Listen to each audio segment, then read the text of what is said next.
வணக்கம்.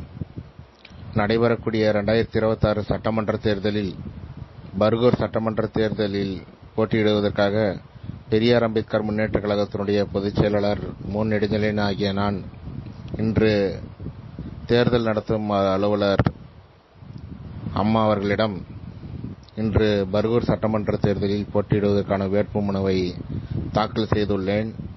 அனைத்து தரப்பு மக்களும், குறிப்பாக பர்கூர் சட்டமன்ற தொகுதி வாக்காளர் பெருமக்கள் ஆகிய அனைவரிடத்திலும் நம்முடைய பெரியார் அம்பேத்கர் முன்னேற்றக் கழகத்திற்கு வாக்களித்து பெருவாரியான வாக்கு வித்தியாசத்திலேயே என்னை வெற்றி பெற செய்ய வேண்டும் என்று அனைவரிடத்திலும் அன்போடு கேட்டுக்கொள்கிறேன். நன்றி. வணக்கம்.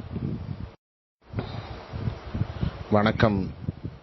நடைபெறக்கூடிய 2026 சட்டமன்ற தேர்தலில் பர்கூர் சட்டமன்ற தேர்தலில் போட்டியிடுவதற்காக பெரியார் அம்பேத்கர் முன்னேற்றக் கழகத்தினுடைய